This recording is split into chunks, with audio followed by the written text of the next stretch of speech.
नमस्कार मित्रों, मैं हूं सत्येंद्र कुमार यादव। एक बार फिर आपके अपने चैनल स्टडी विथ एसएस में आपका बहुत बहुत स्वागत है। ठीक है मित्र, जैसा कि आप जानते हो मित्र, यह जो चैनल है आपके टेट एग्ज़ाम के लिए, सीटेट एग्ज़ाम के लिए, यूपी टेट एग्ज़ाम के लिए, साथ ही साथ जितने भी राज्यों के टेट हैं उनके लिए प्रतिबद्ध है मित्र। ठीक है ना। इस चैनल पे आपको मित्र सभी के सभी विषय के आपको टेस्ट प्रोवाइड कराए जाते हैं, जो कि एक अति महत्वपूर्ण प्रश्नों की श्रृंखला होती है मित्र। तो उम्मीद करते हैं कि मित्र यह जो टेस्ट है वह आपके एग्ज़ाम में बहुत ही महत्वपूर्ण भूमिका निभाने वाला है। अगर हम बात करें, यदि आप इस वीडियो को पूरा देख लेते हैं मित्र, तो मैं आपको कंफर्म गारंटी देता हूं कि लगभग 70 से 80% जो आपके फंसेंगे प्रश्न वो आपके इसी वीडियो से फंसने वाले हैं। तो ये आप एकदम तैयार रहें मित्र। आज हम चालू करने वाले हैं चाइल्ड डेवलपमेंट एंड पेडागोजी का यह टेस्ट लेके चलेंगे। टोटल 15 प्रश्नों की श्रृंखला लेकर चलेंगे मित्र, और 15 प्रश्नों को व्याख्यात्मक हल के साथ करते चलेंगे, संपूर्ण व्याख्या के साथ करते चलेंगे मित्र। तो यदि आप मेरे चैनल पर नए हो मित्र तो चैनल को सब्सक्राइब करें, साथ ही साथ बेल आइकन दबाएं, ताकि जो भी मैं वीडियो अपलोड करूँ वह आपका उसका नोटिफिकेशन आपके पास आसानी से पहुँच सके। ठीक है मित्र, तो चलिए शुरू करते हैं। अगर हम बात करें मित्र क्वेश्चन नंबर 1 की, क्वेश्चन नंबर 1 कह रहा है बाल विकास एवं शिक्षण शास्त्र में। क्वेश्चन नंबर 1 कह रहा है कि कोहलर यह सिद्ध करना चाहता था कि सीखना क्या है। ऑप्शन ए कह रहा है कि एक ऐसी स्थिति है जिसमें व्यक्ति पशु से श्रेष्ठ है। ऑप्शन बी कह रहा है स्वायत्त यादृच्छिक क्रिया है। ऑप्शन सी कह रहा है संज्ञानात्मक संकार है। ऑप्शन डी कह रहा है पारिस्थितिकी के विभिन्न अंगों का प्रतिच्छयीकरण है। आप बता दो मित्र, आपके दृष्टिकोण से क्वेश्चन नंबर 1 का कौन सा विकल्प सही हो सकता है। ए हो सकता है, बी हो सकता है, सी हो सकता है या डी हो सकता है। साथ ही साथ आप हम कमेंट करके भी बताइएगा कि आप टोटल 15 प्रश्नों की श्रृंखला में आपने टोटल कितना क्वेश्चन किया है। ठीक है मित्र, तो आप हमें ये भी बताते रहिएगा। जैसा कि मैं बता दूं मित्र, जो 5 जुलाई को आपका पेपर होने वाला है सीटेट एग्ज़ाम 2020 सीटेट 2020, उसके लिए काफ़ी अति महत्वपूर्ण है। तो वीडियो को स्किप न करें, पूरा का पूरा देखें मित्र। उम्मीद करूंगा आपको यह वीडियो बहुत अच्छी लगेगी। चलिए मित्र शुरू कर लेते हैं। अगर बात करें मित्र क्वेश्चन नंबर 1 का, तो क्वेश्चन नंबर 1 का विकल्प नंबर सी सही होगा। ठीक है ना। कोहलर यह सिद्ध करना चाहता था कि जो सीखना होता है, अधिगम होता है, वह एक संज्ञानात्मक संकार्य होता है। ठीक है ना, यानी अधिगम संज्ञानात्मक संकार्य होता है। अगर हम बात करें सीखना मित्र, तो अधिगम मीन्स होता है सीखना। ठीक है ना, मनोविज्ञान की भाषा में अधिगम का अर्थ होता है सीखना। अब यह प्रश्न उठता है कि अधिगम कहते किसे हैं। तो एक चीज़ ध्यान दीजिएगा मित्र, कभी कभी सारे स्टूडेंट गलत कर देते हैं। जहाँ सीखना कहता है तो सीखना पूछता है कि अधिगम का तात्पर्य क्या है या अधिगम का अभिप्राय क्या है, तब भी लोग सीखना बताते हैं। अगर पूछता कि अधिगम का अर्थ क्या होगा, तभी सीखना बताते हैं। तो ध्यान से आप सुनिएगा मित्र कि अगर अधिगम की बात करेगा तो अधिगम का अर्थ आपसे पूछेगा तो आप सीखना बताएंगे, अधिगम का अर्थ पूछेगा तो सीखना बताएंगे। जबकि अगर आपसे पूछता है कि अधिगम का क्या अभिप्राय है, तो अधिगम का अभिप्राय से आप बताइएगा मित्र कि प्राणी के व्यवहार में, ठीक है ना, प्राणी के व्यवहार में अनुभव, प्रशिक्षण, ठीक है, अभ्यास, प्राणी के व्यवहार में अनुभव, प्रशिक्षण और अभ्यास के द्वारा हुए अपेक्षाकृत अस्थायी परिवर्तन को ही कहा जाता है क्या। तो आप कहेंगे सीखना, यानी अधिगम कहा जाता है। ठीक है ना, फिर से सुन लीजिएगा। अधिगम का अभिप्राय होता है सीखना, और अधिगम का जो तात्पर्य होता है या अभिप्राय, अधिगम का जो अभिप्राय होता है वो होता है कि प्राणी के व्यवहार में अपेक्षाकृत अस्थायी परिवर्तन ही वो क्या कहलाता है, अभिप्रेरणा कहलाता है। तो भी किसके आधार पर होना चाहिए, अभ्यास के द्वारा होना चाहिए, अनुभव के द्वारा होना चाहिए, साथ ही साथ अभ्यास, अनुभव और साथ ही साथ प्रशिक्षण के द्वारा होना चाहिए। ठीक है ना। अगर अधिगम का अर्थ पूछता है तो बताएंगे सीखना होता है। ठीक है मित्र, हो सकता है कभी कभी ऐसा भी होता है मित्र, जैसे अगर व्यक्ति बीमार है तो उसकी वजह से भी उसके व्यवहार में परिवर्तन आ गया, तो जो बीमार वाला व्यक्ति है ना, उसके व्यवहार में जो परिवर्तन होता है बीमारी की वजह से, वह सीखना नहीं होगा। बस आपको 3 वर्ड ध्यान देना है कि सीखना कब होगा, जब अनुभव के द्वारा सीखना होगा। ठीक है ना, या फिर कह दें अभ्यास के द्वारा सीखना होगा, या फिर आपसे कह दें अनुभव के द्वारा, अभ्यास के द्वारा, और तीसरा होता है आपका प्रशिक्षण के द्वारा। यानी इन तीनों के द्वारा अगर होगा तभी सीखना कहलाएगा। ठीक है ना। तो आप 3 वर्ड का ध्यान देना है, अनुभव, अभ्यास और प्रशिक्षण। इनके अलावा और कोई वर्ड आता है कि प्राणी के व्यवहार में इसकी वजह से परिवर्तन, क्या कहलाएगा, तो आप वहाँ बिल्कुल कहेंगे सीखना नहीं होगा। ठीक है मित्र, उम्मीद कर रहे हैं क्वेश्चन नंबर 1 आप अच्छी तरह से समझ में पाए होंगे। अब हम बात कर लेते हैं मित्र कि कोहलर जो बताए थे कि यह सिद्ध करना चाहता था कि संज्ञानात्मक संक्रिया है, तो कोहलर ने एक सिद्धांत दिया था मित्र। ठीक है ना, कोहलर ने एक सिद्धांत दिया था जिसका नाम है अंतःदृष्टि सूझ का सिद्धांत। अंतःदृष्टि सूझ का सिद्धांत। ठीक है ना, अंतःदृष्टि सूझ का इन्होंने सिद्धांत दिया था। और इस सिद्धांत में अधिगम को महत्वपूर्ण माना था। अंतर्दृष्टि ने कोहलर ने अधिगम को महत्वपूर्ण माना था और इसमें इन्होंने बताया था कि निस्संदेह जो सूझ की प्रक्रिया होती है वह एक संज्ञानात्मक प्रक्रिया होती है, जो समस्या का संज्ञानात्मक समाधान प्रस्तुत करके सीखने की प्रक्रिया को अत्यधिक सरल, सहज और उद्देश्यपूर्ण बनाती है। ठीक है मित्र, अगर कोहलर की बात करें तो कोहलर एक गेस्टाल्टवादी मनोवैज्ञानिक है। ठीक है ना, ऐसा भी प्रश्न आपसे बन जाता है कि कोहलर कैसे मनोवैज्ञानिक, तो बताएंगे गेस्टाल्टवादी मनोवैज्ञानिक है। तो उम्मीद करते हैं यह क्वेश्चन आप अच्छी तरह से समझ में पाए होंगे। चलिए मित्र, अब हम अगली कड़ी में बात कर लेते हैं अगले क्वेश्चन की, क्वेश्चन नंबर 2 की। अगर मित्र क्वेश्चन नंबर 2 की बात करें तो क्वेश्चन नंबर 2 कह रहा है कि किसी भी नई भाषा को सीखने के लिए कहाँ से प्रारंभ किया जाना चाहिए।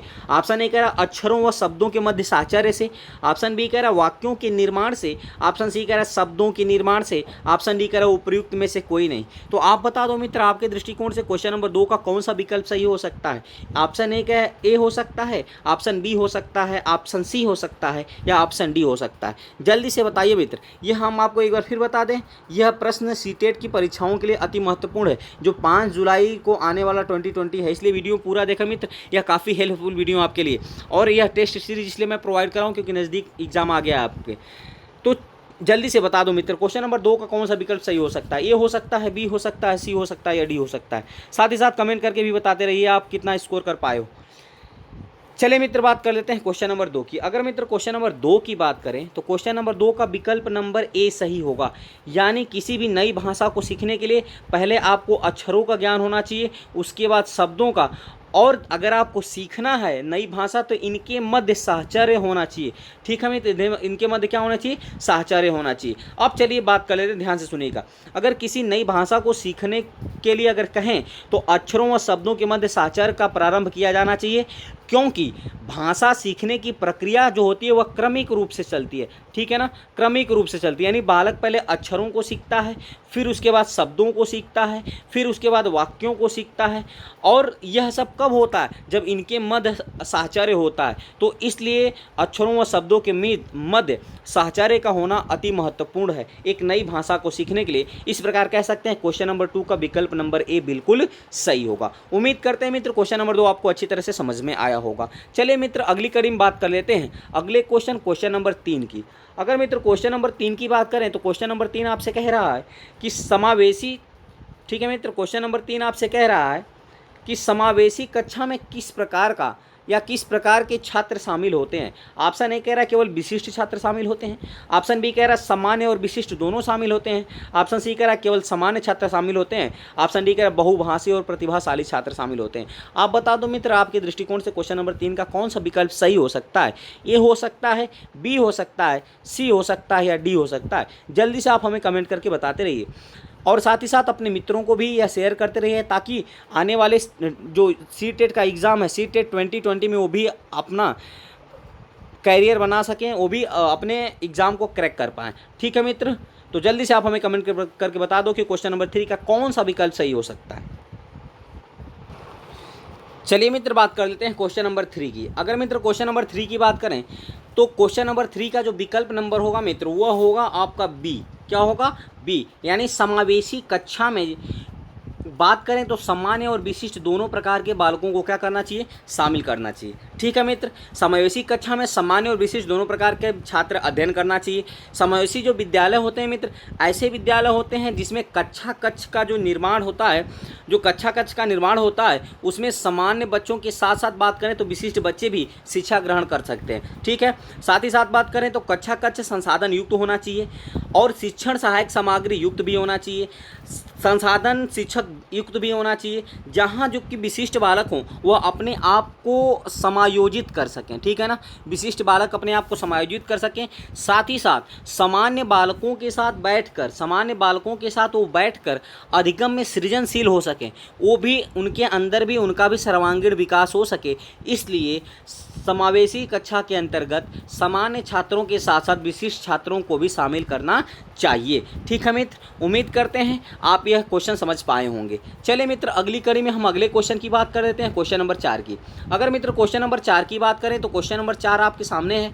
वो कह रहा है कि अधोलिखित में गणित संबंधी अधिगम अक्षमता को कौन सा पद परिभाषित करता है? तो आप बता दो मित्र, आपके दृष्टिकोण से क्वेश्चन नंबर 1 का कौन सा विकल्प, 4 का कौन सा विकल्प सही हो सकता है? ऑप्शन ए कह रहा है निरस्तता संबंधी दोष होता है, ऑप्शन बी कह रहा है पठन दोष होता है, ऑप्शन सी कह रहा है गणना दोष होता है, ऑप्शन डी कह रहा है उपयुक्त में से कोई नहीं। तो आप बता दो मित्र, आपके दृष्टिकोण से जो गणित संबंधी अधिगम अक्षमता होता है वह कौन सा होता है?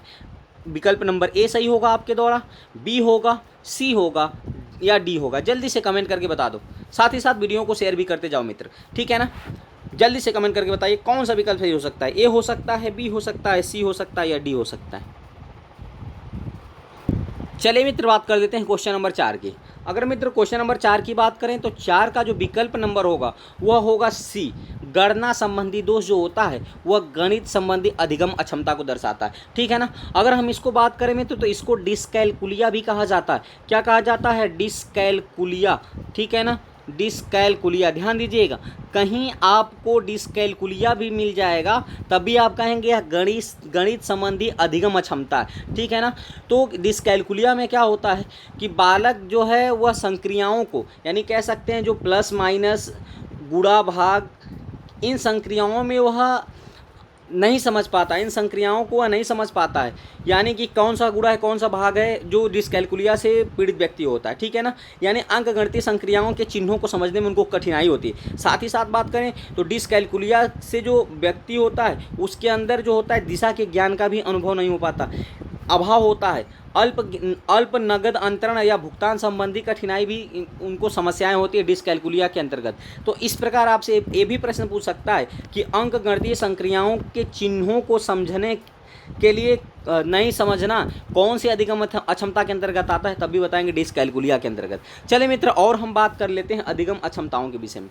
अगर बात करें मित्र जो पहला अधिगम अक्षमता है वो होगा डिसलेक्सिया। क्या होगा मित्र? डिसलेक्सिया। इसको समझते चलते हैं। जो डिसलेक्सिया होता है मित्र, ठीक है ना, तो डिसलेक्सिया की बात करें तो डिसलेक्सिया जो होता है यह पठन संबंधी विकार होता है। क्या होता है? पठन संबंधी विकार। और यह कई बार परीक्षाओं में पूछा भी गया है कि पठन संबंधी विकार है, तो आप बताएंगे डिसलेक्सिया। डिस्कैलकुलिया और डिसलेक्सिया दोनों अलग है मित्र, ठीक है ना। जो डिस्कैलकुलिया है वो गणना दोष के लिए है या गणित संबंधी अक्षमता के लिए, जबकि डिसलेक्सिया जो होता है वह पठन संबंधी अक्षमता के लिए, ठीक है ना। तो उम्मीद करते हैं आप समझ पा रहे होंगे। अगर हम बात करें मित्र डिसलेक्सिया में होता क्या है, तो जो बालक है वह कुछ अक्षरों और शब्दों में विभेद नहीं कर पाता है। अब जैसे उसको वाज पढ़ना हुआ तो इसको सा पढ़ देता है, ठीक है मित्र। तो कुछ अक्षर हैं या कुछ शब्द हैं उसमें विभेद नहीं कर पाता है, तो यह एक प्रकार का पठन संबंधी विकार है।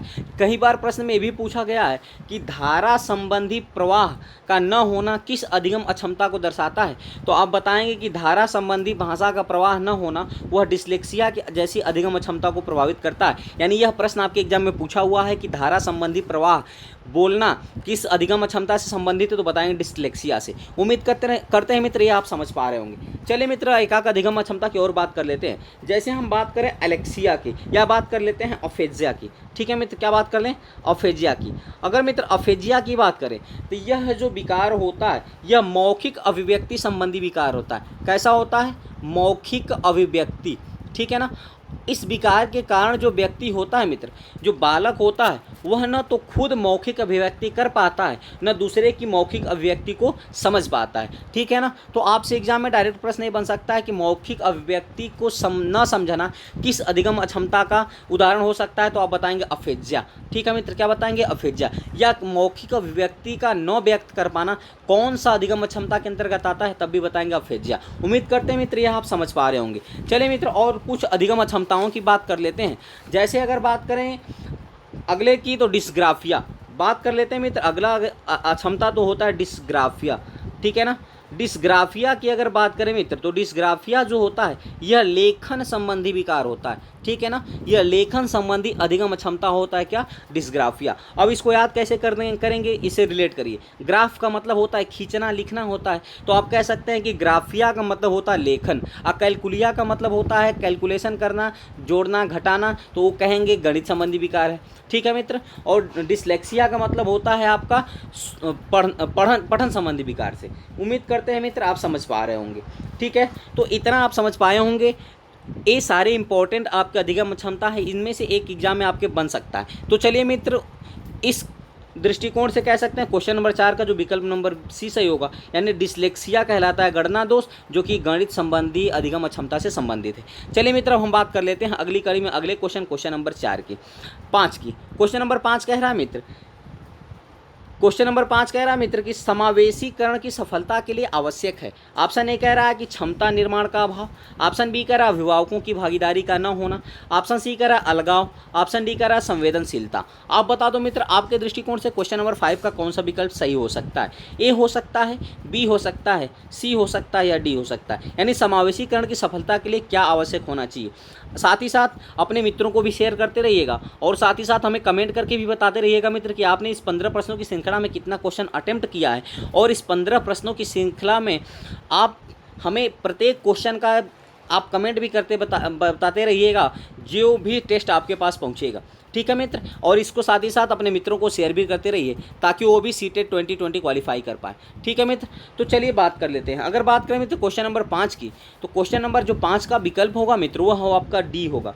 क्या होगा? डी, यानी समावेशीकरण की सफलता के लिए संवेदनशीलता का होना अति आवश्यक है। ठीक है मित्र, अगर हम बात कर लेते हैं कि जो संवेदनशीलता होता है, संवेदनशीलता समाज, समुदाय, ठीक है ना, परिवार, विद्यालय, शिक्षक, ठीक है मित्र, तथा अन्य जो समकक्षी स्तर होते हैं, यह इनके अंदर संवेदनशीलता का होना अति आवश्यक है, क्योंकि जो विशिष्ट आवश्यकता वाले बच्चे हैं वह अपने आप को समाज के अन्य सदस्यों से अलग न समझे। ठीक है ना, वो भी अपने आप को अन्य जो विद्यालय के सदस्य उनके समान समझे और वह भी अपने आप को उसमें समायोजित कर सके। ठीक है मित्र, इसलिए समावेशीकरण का मतलब होता है कि समावेशीकरण की सफलता का होना इसलिए अति आवश्यक है क्योंकि संवेदनशीलता के कारण ही जो बालक होता है, विशिष्ट बालक होता है, वह अपने आप को सामान्य बच्चों के साथ समायोजित कर पाता है और साथ ही साथ वह विद्यालय में भी समायोजित कर पाता है। अपने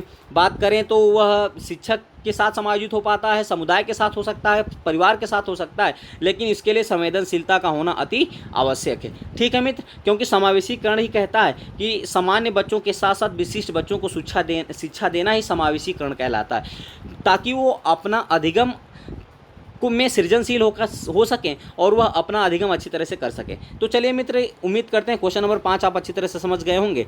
इस प्रकार कह सकते हैं क्वेश्चन नंबर जो 5 का है वह विकल्प नंबर डी आपका सही होगा। चलिए मित्र, अगली कड़ी में हम अगले क्वेश्चन की बात कर लेते हैं, क्वेश्चन नंबर 6 की। अगर मित्र क्वेश्चन नंबर 6 की बात करें तो क्वेश्चन नंबर 6 आपके सामने है और वो कह रहा है कि निम्न में से कौन सा संवेग का तत्व नहीं है। ऑप्शन ए कह रहा है व्यवहारात्मक, ऑप्शन बी कह रहा है दैहिक, ऑप्शन सी कह रहा है संज्ञानात्मक, ऑप्शन डी कह रहा है संवेदी। यानी इनमें से संवेग का कौन सा तत्व नहीं है। आप जल्दी से हमें कमेंट करके बता दो मित्र कि क्वेश्चन नंबर 6 का कौन सा विकल्प सही हो सकता है। ए हो सकता है, बी हो सकता है, सी हो सकता है या डी हो सकता है। जल्दी से कमेंट करके बता दो। साथ ही साथ वीडियो अच्छा लगे मित्र तो चैनल को सब्सक्राइब करना ना भूलें और बेल आइकन भी दबाएं, ताकि ऐसे ही अति महत्वपूर्ण प्रश्नों की जो श्रृंखला मैं अपलोड करूँ वह आपको अच्छी तरह से आपके एग्जाम में क्रैक करने में मदद करे। ठीक है मित्र, साथ ही साथ अपने मित्रों को भी शेयर करें। चलिए बात कर लेते हैं क्वेश्चन नंबर 6 की। चलिए मित्र, क्वेश्चन नंबर 6 की बात करें तो क्वेश्चन नंबर जो 6 मित्र है उसका जो विकल्प होगा वह आपका होगा डी, यानी संवेदी। यानी संवेग का जो तत्व नहीं है मित्र वह संवेदी नहीं है। ठीक है ना, यानी संवेदी संवेग का तत्व नहीं। अगर हम बात करें मित्र संवेग का, ठीक है ना, तो संवेग जो होता है वह प्राणी के अंदर उत्पन्न एक प्रकार का परिवर्तन होता है, यानी उत्तेजना होता है। संवेग का मतलब होता है उत्तेजना, यानी जब परिवर्तन होता है तो वह दो टाइप के परिवर्तन होते हैं। संवेग उत्पन्न होने से प्राणी के अंदर दो टाइप के परिवर्तन होते हैं। अगर पहले टाइप की बात करें तो वह जो परिवर्तन होता है वो शारीरिक स्तर पर होता है। ठीक है ना, शारीरिक स्तर पर परिवर्तन होता है। और जो दूसरा परिवर्तन होता है मित्र वह होता है मानसिक स्तर पर। ठीक है ना, तो ध्यान से सुनिएगा, आप इसको नोट भी करते जाइएगा। जो शारीरिक स्तर पर परिवर्तन होता है उसमें आपको क्या सिम्टम नजर आते हैं, तो शारीरिक स्तर पर जो परिवर्तन होता है उसमें जल्दी जल्दी श्वास लेना होता है, जल्दी जल्दी श्वास का आना होता है, रक्तचाप का बढ़ जाना होता है। ठीक है मित्र, साथ ही साथ करें तो आवाज़ में परिवर्तन आ जाना और अंग संचालन की गति में परिवर्तन जैसी जो क्रियाएं होती हैं वो सब के सब किसके अंतर्गत आती हैं, तो कहेंगे शारीरिक परिवर्तन के अंतर्गत। ठीक है मित्र, अगर हम बात करें मानसिक परिवर्तन के अंतर्गत क्या होता है, तो मानसिक परिवर्तन के अंतर्गत जैसे आप बात करें तो मानसिक स्तर पर विचार की प्रक्रिया या तो शिथिल हो जाती है या तो एकदम लुप्त हो जाती है। ठीक है मित्र, तो यह कैसा परिवर्तन होता है, तो बताएंगे संवेग के अस्थिर होने पर यह मानसिक स्तर पर परिवर्तन होता है। तो इस प्रकार कह सकते हैं कि संवेग क्या होता है, तो बताएंगे संवेग जो होता है वह प्राणी के अंदर उत्पन्न एक प्रकार का उत्तेजना होता है, और इसके उत्पन्न होने से, संवेग अस्थिर होने से प्राणी के ऊपर दो तरह के प्रभाव पड़ते हैं। पहला शारीरिक प्रभाव पड़ता है, दूसरा मानसिक स्तर का प्रभाव पड़ता है। जो शारीरिक प्रभाव पड़ता है उसको हमने अभी बता दिया, जैसे रक्तचाप बढ़ जाता है, आवाज़ में परिवर्तन हो जाती है, सांस लेने में कठिनाइयाँ होती हैं और जल्दी जल्दी सांस लेना होता है, अंग संचालन में परिवर्तन हो जाता है। ये सारी क्रियाएं शारीरिक परिवर्तन के अंतर्गत आती है, शारीरिक स्तर के अंतर्गत। मानसिक स्तर के अंतर्गत यह होता है कि या तो विचार एकदम तो शिथिल ही हो जाता है, चाहे तो एकदम विचार आता ही नहीं, एकदम लुप्त हो जाता है। तो उम्मीद करते हैं क्वेश्चन नंबर 6 आप समझ पाए होंगे। चलिए मित्र, अब हम बात कर लेते हैं अगली कड़ी में क्वेश्चन नंबर 7 की। अगर मित्र क्वेश्चन नंबर 7 की बात करें तो क्वेश्चन नंबर 7 आपसे कह रहा है कि संज्ञानात्मक क्षेत्र का सही क्रम क्या है। ऑप्शन ए कह रहा है ज्ञान, अनुप्रयोग, अवबोध, विश्लेषण, संश्लेषण, मूल्यांकन। ऑप्शन बी कह रहा है मूल्यांकन, अनुप्रयोग, विश्लेषण, संश्लेषण, अवबोध और ज्ञान। ऑप्शन सी कह रहा है मूल्यांकन, संश्लेषण, विश्लेषण, अनुप्रयोग, अवबोध और ज्ञान।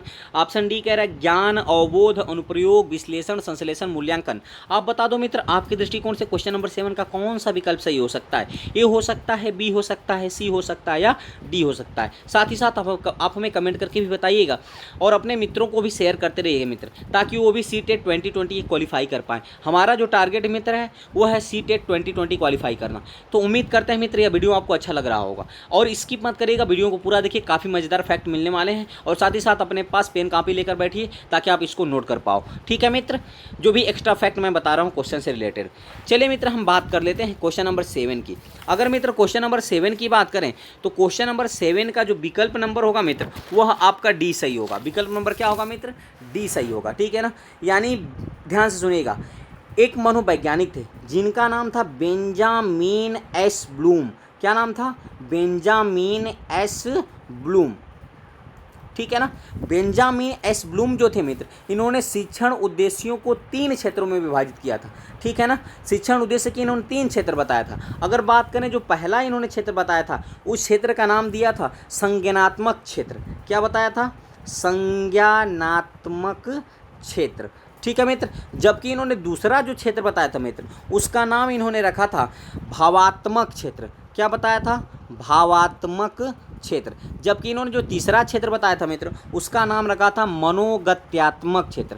क्या रखा था, मनोगत्यात्मक क्षेत्र। ठीक है ना, तो इनको उन्होंने फिर इन तीनों क्षेत्रों को 1956 में, इन तीनों क्षेत्रों को 1956 में एक बार फिर संज्ञानात्मक क्षेत्र के उद्देश्यों को पुनः, ठीक है ना, यानी संज्ञानात्मक जो क्षेत्र होता है इसके उद्देश्यों को पुनः 6 भागों में बांटा गया।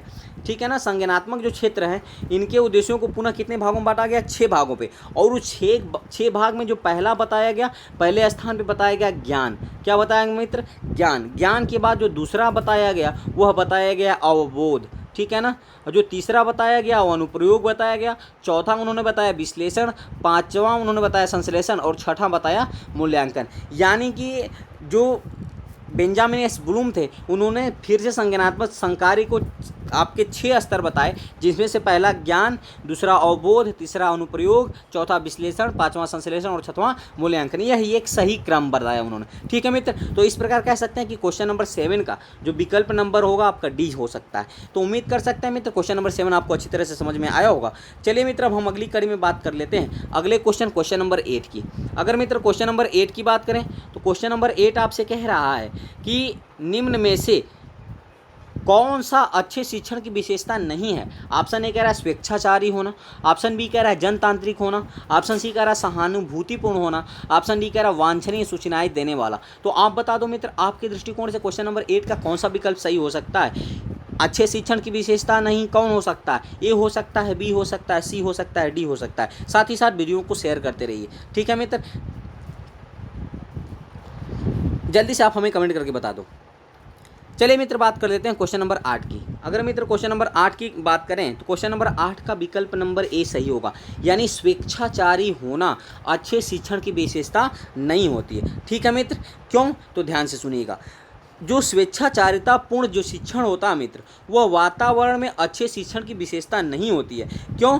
क्योंकि प्रभावशाली व आनंददायक वातावरण में किए गए जो शिक्षण का प्रतिफल होता है वह अधिगम के रूप में परिलक्षित हो जाता है। साथ ही साथ बात करें तो शिक्षण का वातावरण जनतांत्रिक भी होता है, सहानुभूतिपूर्ण होता है और अवांछनीय सूचनाएं देने वाला होता है। ठीक है मित्र, लेकिन अगर बात करें तो ये स्वेच्छाचारी नहीं होता है। ठीक है ना, सहानुभूतिपूर्ण हो सकता है, जनतांत्रिक हो सकता है और अवांछनीय सूचनाएं देने वाला हो सकता है। ठीक है ना, तो ऐसे प्रश्न जो आपके होते हैं मित्र एग्जाम में नहीं वाले बहुत ज़्यादा आजकल प्रश्न पूछे जा रहे हैं, तो इस चीज़ को आप जरूर ध्यान दीजिएगा। ठीक है, तो उम्मीद करते हैं आप इसको समझ पाए होंगे। इस प्रकार से कह सकते हैं कि क्वेश्चन नंबर जो 8 का विकल्प नंबर ए सही है, यानी स्वेच्छाचारी जो होना अच्छे शिक्षण की विशेषता नहीं है। चलिए मित्र अगली कड़ी में बात कर लेते हैं अगले क्वेश्चन नंबर 9 की। अगर मित्र क्वेश्चन नंबर 9 की बात करें तो क्वेश्चन नंबर 9 कह रहा है कि अभिप्रेरणा का प्रत्याशा सिद्धांत किनके द्वारा दिया गया है। ऑप्शन ए कह रहा है विक्टर ब्रूम द्वारा, ऑप्शन बी कह रहा है मैस्लो द्वारा, ऑप्शन सी कह रहा है हर्जबर्ग द्वारा, ऑप्शन डी कह रहा है स्किनर द्वारा। आप बता दो मित्र आपके दृष्टिकोण से क्वेश्चन नंबर 9 का कौन सा विकल्प सही हो सकता है। ए हो सकता है, बी हो सकता है, सी हो सकता है या डी हो सकता है। साथ ही साथ आप हमें कमेंट करके भी बताते रहिए आप इस 15 प्रश्नों की श्रृंखला में कितना कर पाए हो, और इस चीज़ को यानी इस महत्वपूर्ण श्रृंखला को आप अपने मित्रों के साथ भी शेयर करते रहिएगा ताकि वो भी सीटेट 2020 को क्रैक कर पाएँ। ठीक है मित्र, हमारा जो उद्देश्य है वह हर भाई बहन को एक नौकरी दिलाना है। ठीक है मित्र, तो आप पहला ही पड़ाव जो होता है सीटेट यूपीटेट होता है तो आप उसको कंप्लीट करें। ठीक है मित्र, तो चलिए बात कर लेते हैं क्वेश्चन नंबर 9 की। ठीक है मित्र, अगर हम क्वेश्चन नंबर 9 की बात करें तो उसका विकल्प नंबर जो होगा मित्र वह आपका ए सही होगा ना। क्या होगा मित्र?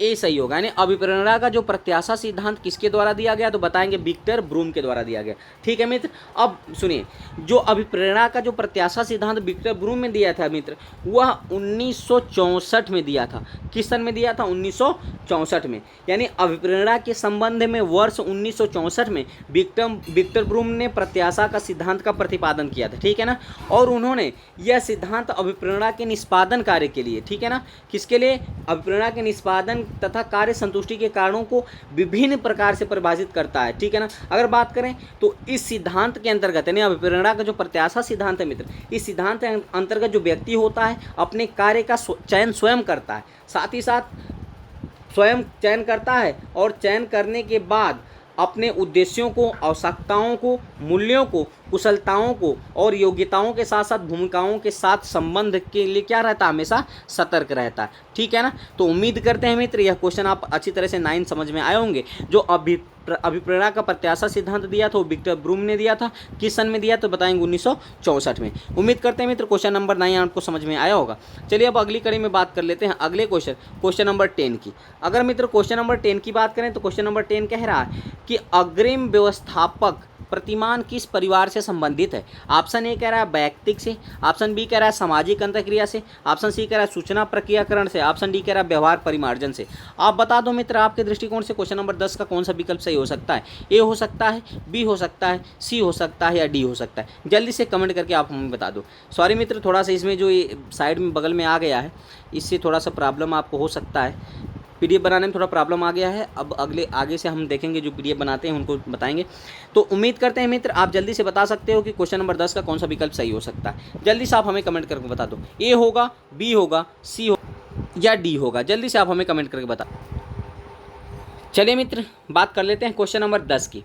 अगर मित्र क्वेश्चन नंबर 10 की बात करें तो क्वेश्चन नंबर 10 का जो विकल्प होगा मित्र वह आपका होगा सी, यानी अग्रिम व्यवस्थापक जो प्रतिमान है यह किस परिवार से संबंधित है तो बताएंगे सूचना प्रक्रियाकरण से। अब अपने पेन कॉपी ले लीजिए मित्र और नोट करते जाइए जो मैं एक्स्ट्रा फैक्ट बताने वाला बहुत ही इंपॉर्टेंट है आपके लिए। ध्यान से सुनिएगा मित्र, इसमें क्या होता है कि 2 वैज्ञानिक थे मित्र, एक थे ब्रूस आर जोयस, ठीक है ना, एक मनोवैज्ञानिक हैं जिनका नाम है ब्रूस आर जोयस, ठीक है ना, और जो दूसरे वैज्ञानिक हैं उसका नाम है मार्सवेल, ठीक है ना। ब्रूस आर जोयस और मार्सवेल ये दोनों मनोवैज्ञानिकों ने एक पुस्तक लिखी, उस पुस्तक का नाम रखा मॉडल्स ऑफ टीचिंग, क्या रखा मित्र, मॉडल्स ऑफ टीचिंग। ध्यान रखिएगा, नोट करते जाइएगा, यह हो सकता है अगले एग्जाम में पूछ ले। मॉडल्स ऑफ टीचिंग इन्होंने पुस्तक लिखा, ठीक है ना, मॉडल्स ऑफ टीचिंग इन्होंने पुस्तक लिखा। और इस पुस्तक में जो शिक्षण के प्रतिमान है उस प्रतिमानों को 4 भाग बताया, यानी 4 भागों में बांटा शिक्षण के प्रतिमानों के। और कौन कौन से प्रतिमान है मित्र, तो नोट करते जाइए। जो पहला प्रतिमान उन्होंने बताया मित्र कि अंतः प्रक्रिया स्रोत का प्रतिमान। क्या बताया, अंतः प्रक्रिया स्रोत का प्रतिमान। जो इन्होंने दूसरा प्रतिमान बताया, उन्होंने बताया सूचना प्रक्रियाकरण का प्रतिमान। क्या बताया, सूचना प्रक्रियाकरण का प्रतिमान। जो इन्होंने तीसरा प्रतिमान बताया मित्र, वो आपको बताया व्यक्तिगत स्रोत का प्रतिमान। क्या बताया, व्यक्तिगत स्रोत का प्रतिमान, ठीक है ना। जो इन्होंने चौथा प्रतिमान बताया, वो चौथा इन्होंने प्रतिमान बताया व्यवहार परिवर्तन स्रोत का प्रतिमान, व्यवहार परिवर्तन स्रोत का प्रतिमान, ठीक है ना। इसके बाद इन दोनों ने, यानी बात करें ब्रूस आर जोयस और मार्सवेल ने, जो सूचना प्रक्रियाकरण प्रतिमान है इसको 4 भागों में पुनः बांटा, यानी सूचना प्रक्रियाकरण जो प्रतिमान है इसको पुनः 4 भागों में बांटा। जो पहला भाग इन्होंने बांटा, वह पहला भाग निष्पत्ति संप्रत्यय प्रतिमान दिया। क्या दिया, निष्पत्ति संप्रत्यय प्रतिमान। जो दूसरा इन्होंने बताया, वो बताया अग्रिम व्यवस्थापन प्रतिमान, ठीक है ना, अग्रिम व्यवस्थापन प्रतिमान बताया।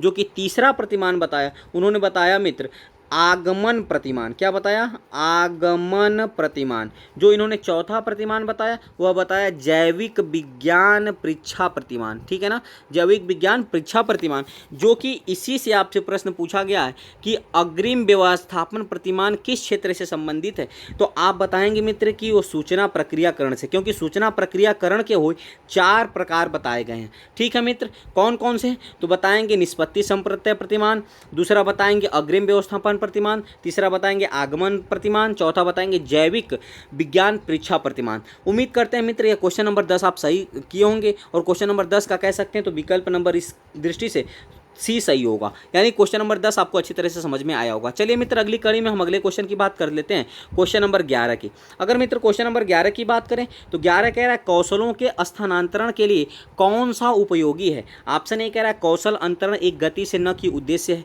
एक गति है न कि उद्देश्य है। ऑप्शन बी कह रहा है रेखीय अभिक्रम है। ऑप्शन सी कह रहा है साखीय अभिक्रम है। ऑप्शन डी कह रहा है तैयारी और अर्जन है। आप बता दो मित्र आपके दृष्टिकोण से 11 नंबर का कौन सा विकल्प सही हो सकता है। ए हो सकता है, बी हो सकता है, सी हो सकता है या डी हो सकता है। साथ ही साथ आप हमें कमेंट करके बताते रहिए मित्र कि आप इस 15 प्रश्नों की श्रृंखला में टोटल कितना क्वेश्चन आप कंप्लीट कर पाए हो। जल्दी से आप हमें कमेंट करके बता दो।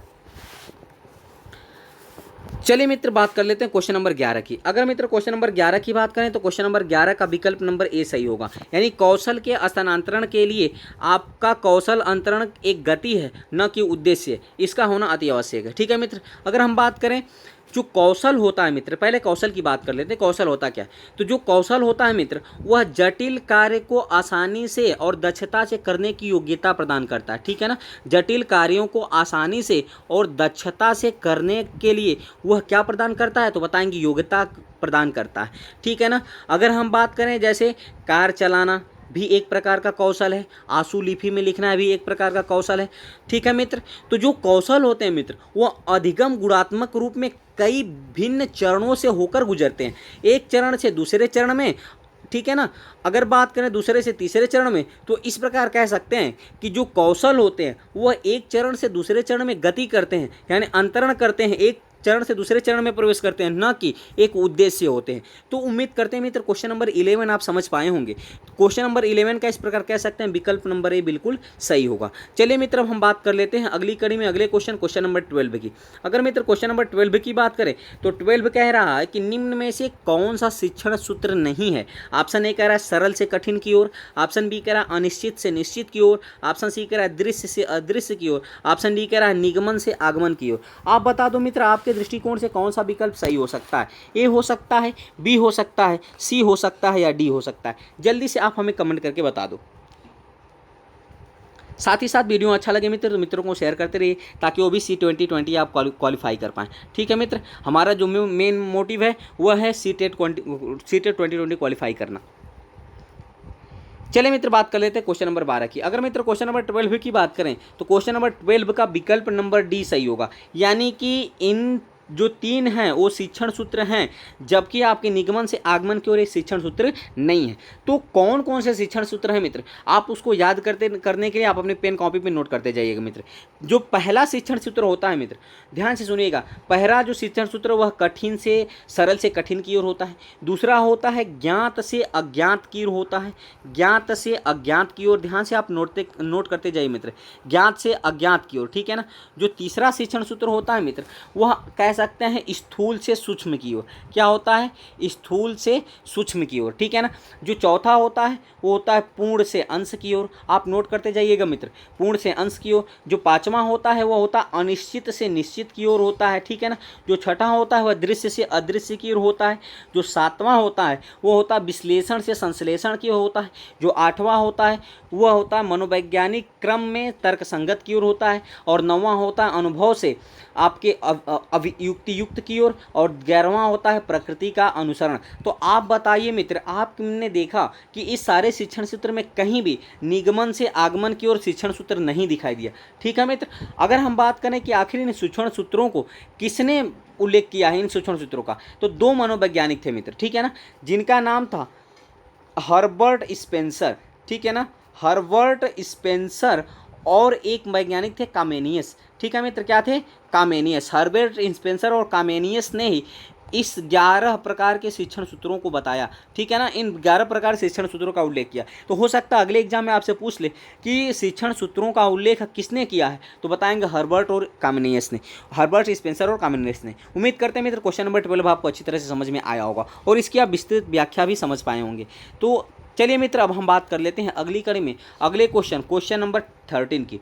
अगर मित्र क्वेश्चन नंबर 13 की बात करें तो क्वेश्चन नंबर 13 कह रहा है कि सूक्ष्म शिक्षण चक्र का प्रथम पद क्या होता है। ऑप्शन ए कह रहा है प्रतिपुष्टि होता है, ऑप्शन बी कह रहा है शिक्षण होता है, ऑप्शन सी होता है योजना बनाना, ऑप्शन डी है प्रस्तावना। आप बता दो मित्र, आपके दृष्टिकोण से क्वेश्चन नंबर 13 का कौन सा विकल्प सही हो सकता है।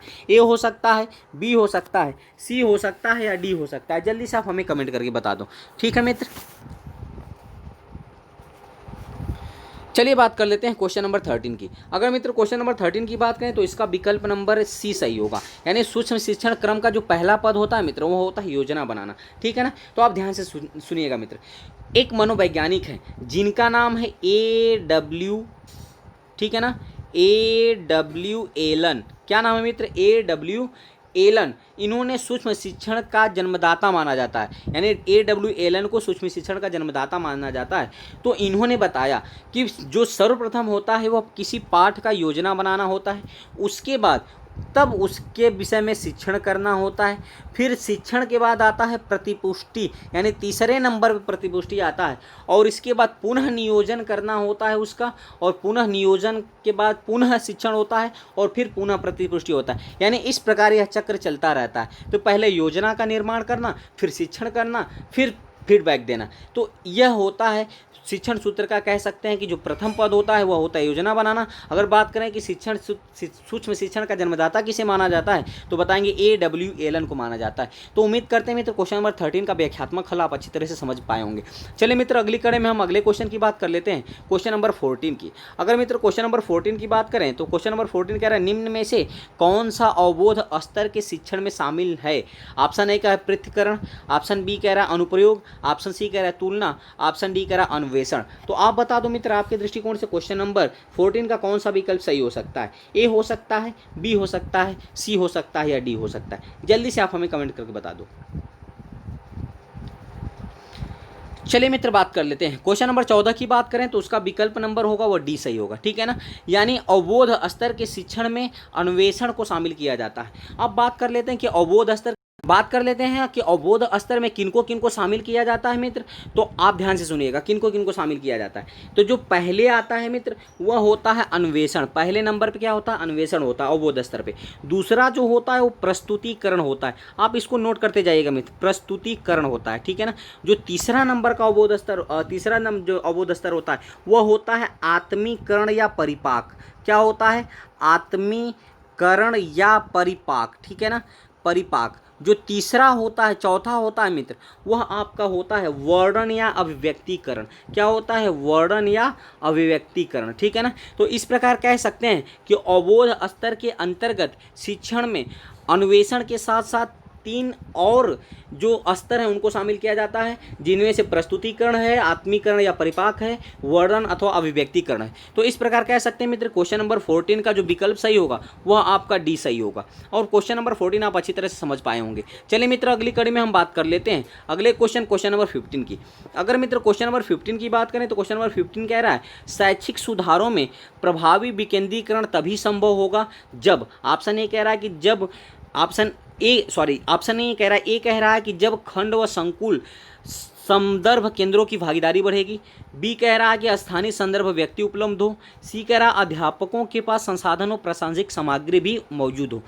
आप बता दो मित्र आपके दृष्टिकोण से कौन सा विकल्प सही हो सकता है। ए हो सकता है ए और सी, बी हो सकता है ए और बी, सी हो सकता है बी और सी, या डी हो सकता है ए बी सी और ये तीनों। आप बता दो मित्र आपके दृष्टिकोण से क्वेश्चन नंबर 15 का कौन सा विकल्प सही हो सकता है। ए हो सकता है, बी हो सकता है, सी हो सकता है या डी हो सकता है। जल्दी से आप हमें कमेंट करके बता दो। चलिए मित्र इस अंतिम क्वेश्चन, इस श्रृंखला के अंतिम क्वेश्चन नंबर 15 की बात करें तो इसका जो विकल्प होगा सही वो होगा डी सही होगा मित्र। ठीक है, यानी कि शैक्षिक सुधारों के प्रभावी विकेंद्रीकरण तभी संभव होगा जब खंड व संकुल संदर्भ केंद्रों की भागीदारी बढ़ेगी, और साथ ही साथ बात करें तो स्थानीय संदर्भ की व्यक्ति उपलब्ध होंगे, साथ ही साथ बात करें कि अध्यापकों के पास संसाधन और प्रासंगिक सामग्री मौजूद होगी, तभी जाकर के शैक्षिक सुधारों में प्रभावी विकेंद्रीकरण संभव होगा। ठीक है मित्र, अब हम बात कर लेते हैं इसके अलावा और क्या हो सकते हैं, किसकी भागीदारिता हो सकती है। तो उसमें ग्राम शिक्षा समिति, नोट करते जाइएगा, ग्राम शिक्षा समिति की भागीदारिता होनी चाहिए।